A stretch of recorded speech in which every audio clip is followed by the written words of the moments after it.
Thank you so much again for joining me on this channel. As always, I'm very grateful for all your previous views, likes, subscriptions and shares. Thank you so much too, as we've reached over 400 subscribers and your support energizes and enthuses me. I thought we'd spend time investigating a movie called The Matrix, released in 1999, written and directed by the Wachowskis. It's a film which had a huge impact on science fiction, but also I think that's a real test of any sort of artwork success. It has embedded itself in popular culture.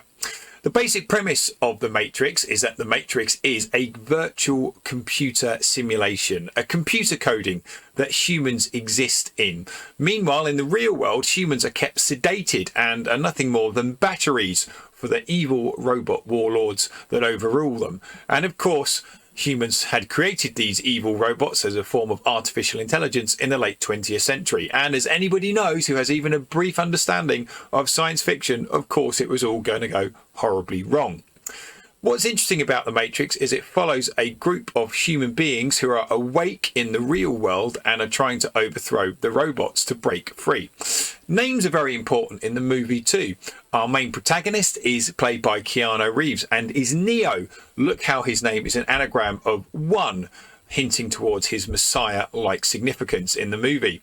Also, we have Carrie Ann Moss playing Trinity. Think about the idea of the Trinity in Christianity of God the Father, Son and Holy Spirit. And Lawrence Fishburne plays this mentor type character called Morpheus. And Morpheus is also, of course, with dreams, and where we get the name from for the drug morphine, which is a very strong painkiller, can make you feel very, very woozy.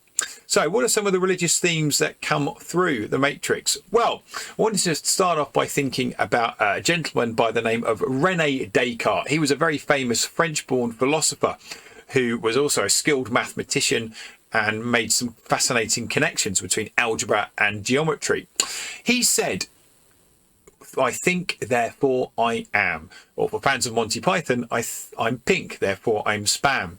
But it is a very famous saying. What was he trying to achieve with this saying? Well, he wanted to work out what, as human beings, we could be absolutely sure of. Well, we might point to our senses of around the world, whether it's thermoperception, whether we're hot or cold, or whether it's our sight or hearing. But even that isn't always reliable. For example, we might hear a car backfiring and think it's a gunshot. Or maybe we're looking out of a window when it's raining and we see all the umbrellas on the streets below and they're bobbing around, and our brain thinks, oh, there's obviously people under there. Well, we haven't actually seen them, we're just assuming it. And what René Descartes did is that he whittled everything down to its most basic principle, and he said that the only thing we can be absolutely sure of as human beings is that we think. And that's it. And he used that as a starting point for human beings trying to understand reality. And actually, that's a really good thing to think about yourselves. What is reality? On the screenshot here to the left, I have The Matrix, which is nothing more than lines of computer code.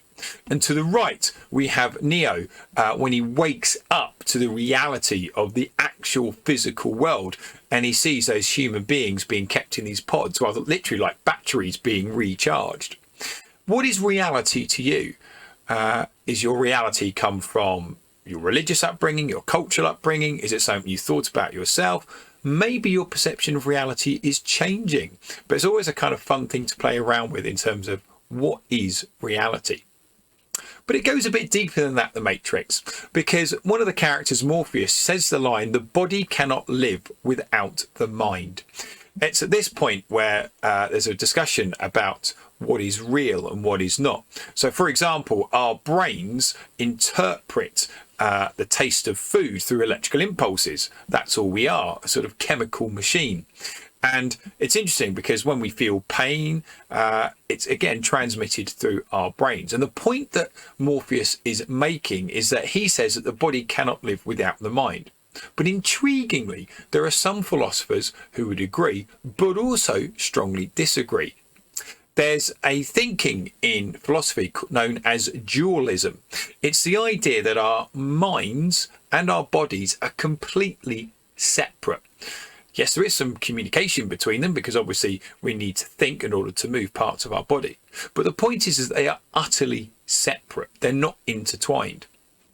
And actually, that's a really fascinating idea. Do you think that the body and mind are separate? I was considering the idea of Hinduism and samsara, reincarnation, where the Atman, the soul, is entirely separate from the body. That's why in Hindu rites of passage festivals, when it comes to death, okay, there is always a cremation.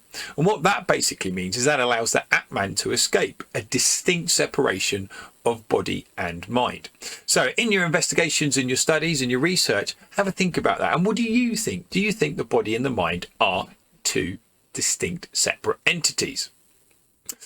Another important part of the Matrix is all these little hints to religion, and the ship that Neo, Morpheus, Trinity and the others are on is called the Nebuchadnezzar, and Nebuchadnezzar is a very significant figure in the Jewish holy book.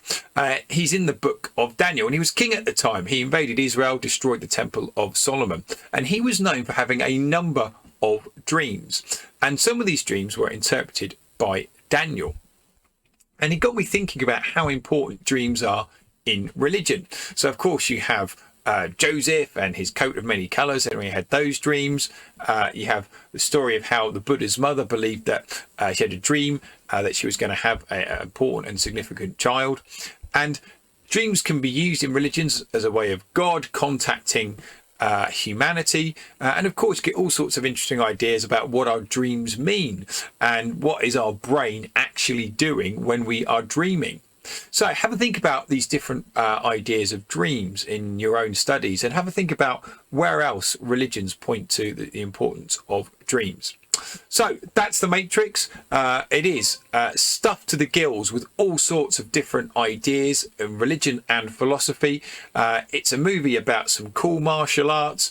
It's a movie which infuriates some people because they just say, well, it just takes these religious ideas and philosophical ideas and just plays around with them too much and is flippant. For others, it almost is a way of life. Whatever you do, please make sure you enjoy your learning.